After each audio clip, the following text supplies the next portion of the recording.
স্বর্ণ মন্দিরে যাচ্ছি। কোণারক সূর্য মন্দির। ও কোণারক সূর্য মন্দিরে যাচ্ছি। আমাদের সাথে তরুণদা আছে এবং তরুণদার একটি ছেলে রয়েছে। তরুণদার একটি ছেলে রয়েছে এবং যেটি না থাকার মতোই, মানে বোঝা। ঠিক আছে, তার নাম তথাগত।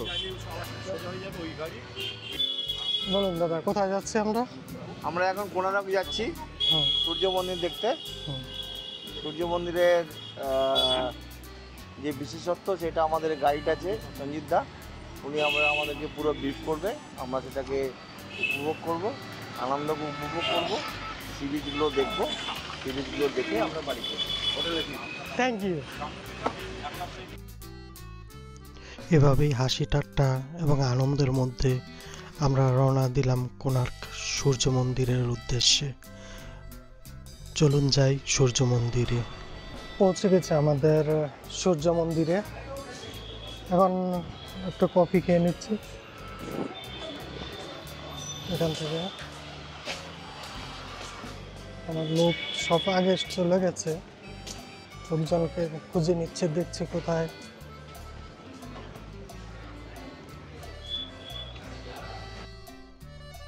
আচ্ছা, কোণার্ক সূর্য মন্দির ত্রয়োদশ শতাব্দীতে নির্মিত ভারতের উড়িষ্যা রাজ্যের পুরী জেলার কোণার্ক শহরে অবস্থিত। বিশ্বাস করা হয় যে মন্দিরটি 1255 খ্রিস্টাব্দে পূর্বগঙ্গ রাজবংশের প্রথম নরসিংহদেব এটি নির্মাণ করেছিলেন। মন্দির কমপ্লেক্সটি একটি বিশাল রথের আকৃতিতে সূক্ষ্ম কারুকার্যময় পাথরের চাকা, স্তম্ভ ও দেয়াল সহ তৈরি করা হয়েছে। কাঠামোর একটি প্রধান অংশ এখন ধ্বংসাবশেষ।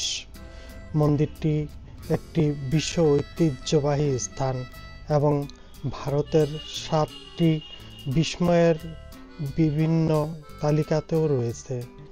মন্দিরটি পুরী থেকে 35 কিলোমিটার এবং ভুবনেশ্বর থেকে 65 কিলোমিটার দূরে অবস্থিত। সূর্য মন্দিরে ভারতীয় নাগরিকদের জন্য প্রবেশ মূল্য 20 টাকা এবং বিদেশি নাগরিকদের জন্য প্রবেশ মূল্য 600 টাকা। আচ্ছা, এখন আমি এই মন্দিরের নামকরণ সম্পর্কে কিছু বলে দিচ্ছি।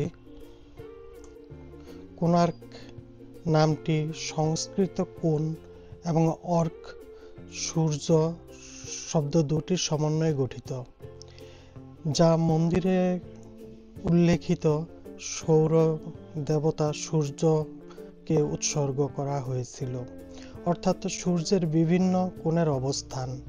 এই মন্দিরটি সূর্যের বিভিন্ন অবস্থানের গুরুত্বপূর্ণ অর্থ বহন করে।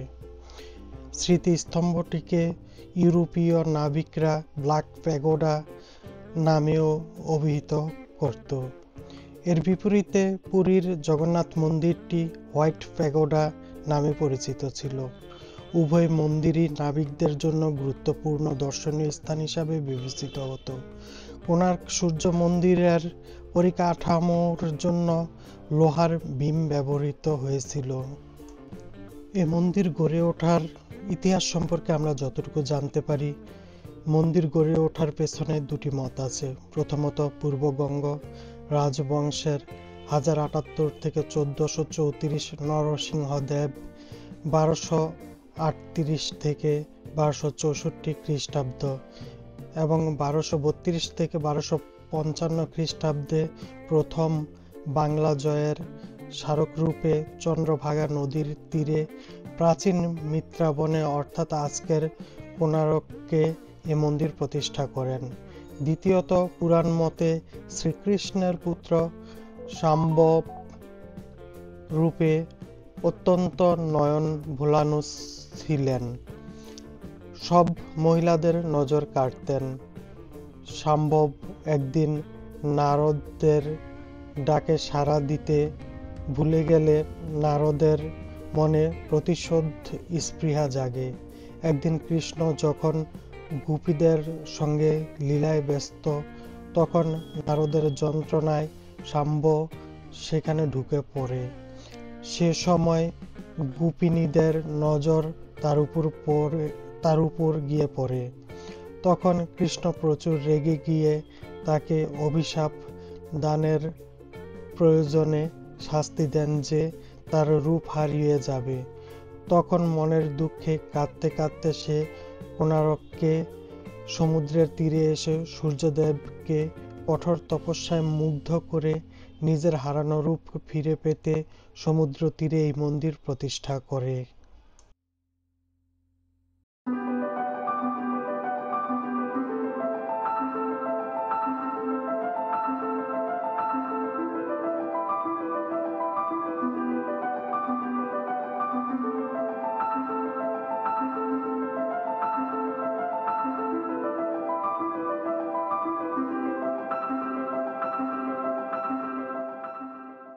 মন্দিরে সূর্য দেবতার যে বিশাল বিগ্রহ ছিল তা এখন নেই। কালের করাল গ্রাসে স্থাপনার অনেকটাই আজ ধ্বংসপ্রাপ্ত। এর কয়েকটি কারণ আছে। প্রথমত, বাংলার সুলতান সোলায়মান খান করনানীন সেনাপতি কালাপাহাড়ের আক্রমণে কোণার্ক মন্দির প্রথম ধ্বংসপ্রাপ্ত হয়। উড়িষ্যার ইতিহাস অনুযায়ী কালাপাহাড় 1508 সালে কোণার্ক আক্রমণ করে। দ্বিতীয়ত, নরসিংহদেব মুসলিম মেয়েকে বিয়ে করার জন্য বহিষ্কৃত হয়, তাই তিনি নিজে মন্দির ধ্বংস করেন। তৃতীয়ত, 1626 সালে খুরদার তৎকালীন রাজা পুরুষোত্তম দেবের পুত্র নরসিংহদেব সূর্যদেবের বিগ্রহটি পুরীর জগন্নাথের মন্দিরে নিয়ে যান। সেখানে একটি পৃথক মন্দিরে সূর্য ও চন্দ্র দেবতার বিগ্রহ স্থাপন করা হয়। শুধু বিগ্রহই নয়, তিনি কোণার্ক মন্দির থেকে কারুকার্য করা অনেক পাথর পুরীর মন্দিরে নিয়ে যান। এমনকি নবগ্রহ পথ নামে একটি বিশাল প্রস্তরখণ্ডও তিনি পুরীতে নিয়ে যান। মারাঠা শাসন আমলে কোণার্ক মন্দির থেকে অনেক ভাস্কর্য ও প্রস্তরখণ্ড পুরীতে নিয়ে যাওয়া হয়। 1779 সালে কোণার্ক থেকে অরুণ কুম্ভ নামে বিশাল একটি স্তম্ভ নিয়ে পুরীর সিংহদ্বারের সামনে স্থাপন করা হয়। এই সময় মারাঠা প্রশাসন কোণার্কের নাট মণ্ডপটি অপ্রয়োজনীয় মনে করে ভেঙে ফেলে। সূর্যদেবের বিগ্রহ অপসারণের পর কোণার্কে পূজা ও আরতি বন্ধ হয়ে যায়। চতুর্থত, পর্তুগিজ জলদস্যুদের ক্রমাগত আক্রমণের ফলে কোণার্ক বন্দর বন্ধ করে দেওয়া হয়। পর্তুগিজ জলদস্যুদের দস্যুবৃত্তি করতে অসুবিধা হওয়ার জন্য পর্তুগিজ দস্যুরা কোণার্ক মন্দিরের মাথায় অবস্থিত অতি শক্তিশালী চুম্বকটিকে নষ্ট করে দেয়। 1800 শতক নাগাদ কোণার্ক মন্দির তার সকল গৌরব হারিয়ে পরিত্যক্ত অবস্থায় পড়ে থাকে। মন্দিরের অনেক অংশ বালির নিচে চাপা পড়ে যায়। মন্দির চত্বর ও এর আশেপাশের এলাকায় ধীরে ধীরে ঘন অরণ্যে ছেয়ে যায়। বুনো জন্তুরা বাস বাঁধে মন্দিরের ভিতর।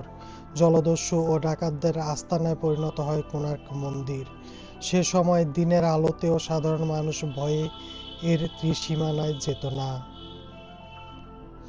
নির্মাণ ও গঠন অনুসারে আমরা যতটুকু জানতে পারি, কলিঙ্গ রীতিতে নির্মিত মন্দিরের চূড়াগুলো পিরামিড আকৃতির। মন্দিরের সামনে রয়েছে নাটমণ্ডপ। এখানে একসময় দেবদাসীরা দেবতাদের উদ্দেশ্যে পূজা নৃত্য পরিবেশন করতেন। মন্দিরের ভিতরে রয়েছে নাট মন্দির, ভোগ মন্দির ও গর্ভগৃহ।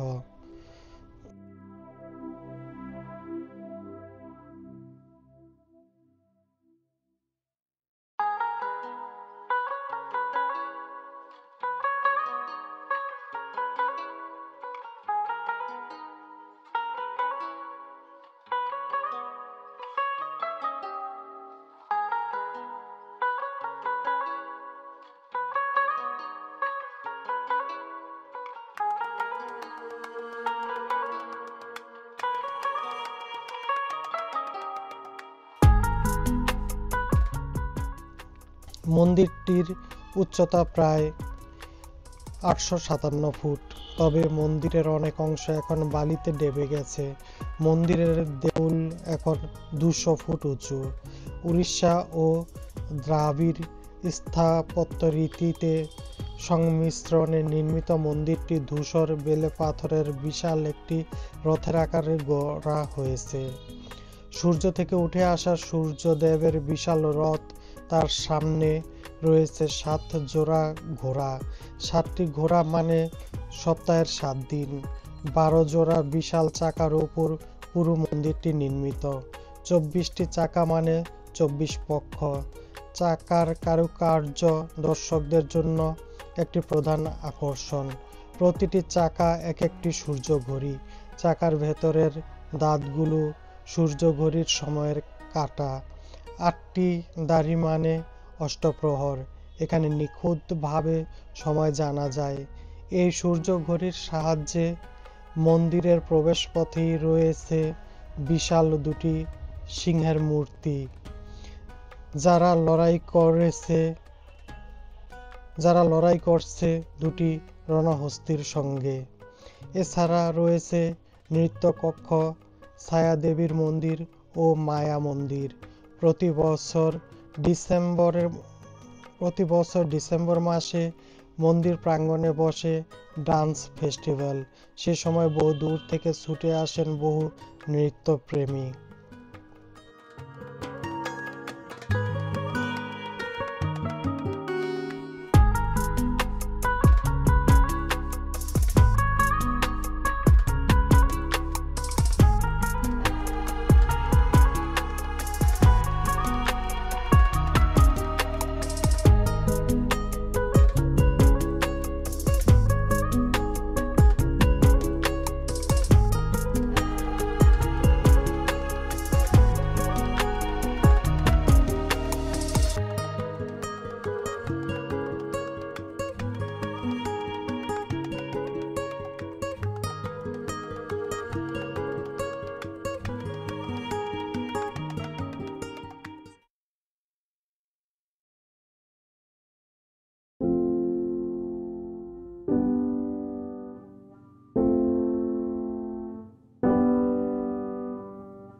ভাস্কর্য অনুযায়ী আমরা যতটুকু জানতে পারি, আজও ভোরের সূর্যোদয়ের প্রথম আলো মন্দিরের প্রাঙ্গণে এসে পড়ে। মন্দিরের ভাস্কর্য অনুপম। বেদি থেকে শুরু করে চূড়া পর্যন্ত প্রতি ইঞ্চি জায়গায় পাথরের ভাস্কর্য ও কারুকার্য রয়েছে। দেবতা, অপ্সরা, কিন্নর, যক্ষ, গন্ধর্ব, নাগ, মানুষ, বালিকা বধূ, বিয়ের শোভাযাত্রা, রাজার যুদ্ধ প্রস্তুতি, মৃদঙ্গ, করতাল, বীণা, মোহিনী, মিঠুন মূর্তি, 6 হাতের শিব, রাজদরবারের নানান দৃশ্য, পৌরাণিক বিভিন্ন ঘটনার প্রতিরূপ, নৃত্যরত নরনারী, প্রেমিক যুগল, ফাঁদ দিয়ে হাতি ধরা, শিকারের দৃশ্য ফুটিয়ে তোলা হয়েছে পাথরের বুকে। মূর্তিগুলির মানবিক আবেদন, নিখুঁত গড়ন, লীলায়িত ভঙ্গি শিল্পীকলার চরম উৎকর্ষের নিদর্শন। মন্দিরের তোরণে মানুষের মূর্তি শায়িত। সিংহ শক্তি অর্থাৎ ক্ষমতার প্রতীক এবং হাতি কিংবা সম্পদের প্রতীক এদের মাঝের।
সূর্য মন্দির ঘুরে দেখা শেষে আমরা বেরিয়ে গেলাম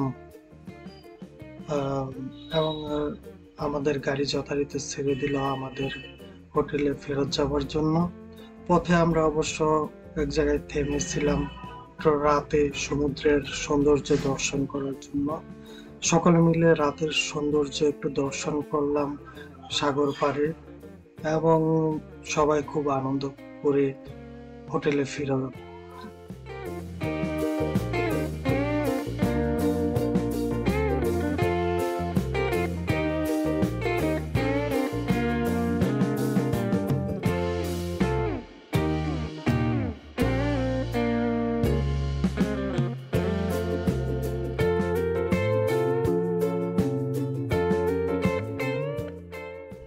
হোটেলে ফিরে আমরা রাতের ডিনার শেষ করলাম। ডিনারে ছিল ফ্রাইড রাইস এবং চিলি চিকেন। সকলে খেয়ে দিয়ে বেরিয়ে পড়ব স্টেশনের উদ্দেশ্যে। সেখান থেকে আমরা আজ রাতেই চলে যাব সাঁতরাগাছি। এখন আমরা এসে গেছি পুরী স্টেশনে। এখান থেকে আমাদের ট্রেন নাম্বার 18410 ছেড়ে যাবে কলকাতার উদ্দেশ্যে শ্রী জগন্নাথ এক্সপ্রেস। রাত 10:40 ছেড়ে যাবে এবং যে পৌঁছাবে সকাল 8:15। 4 নম্বর প্ল্যাটফর্ম থেকে ছাড়ছে আমাদের ট্রেন।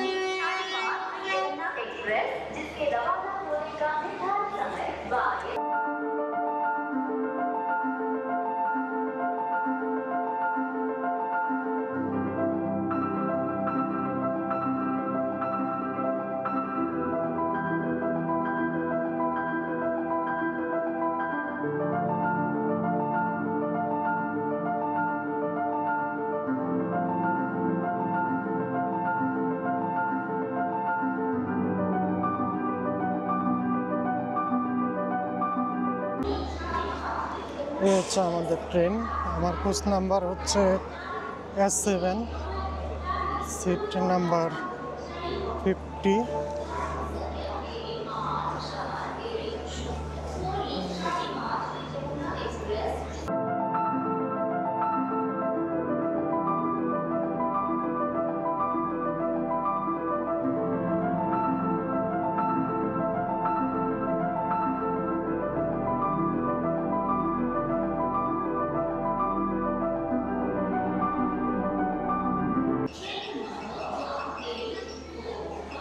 এসে গেছি আমাদের S7-এ। এটার মধ্যে 50 নম্বর সিট।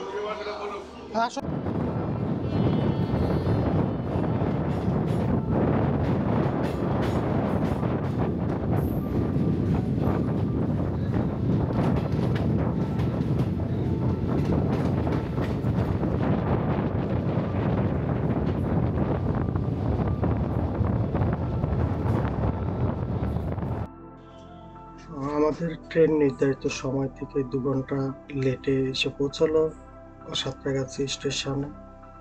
সেখান থেকে আমরা ট্যাক্সি ধরে চলে গেলাম শিয়ালদহ স্টেশনে। শিয়ালদহ স্টেশন থেকে আমরা রানাঘাটে ট্রেন ধরবো এবং এখানেই শেষ করছে আমাদের পুরী যাত্রা। সকলকে ধন্যবাদ। সকলে ভালো থাকবেন এবং প্রচুর ভ্রমণ করবেন।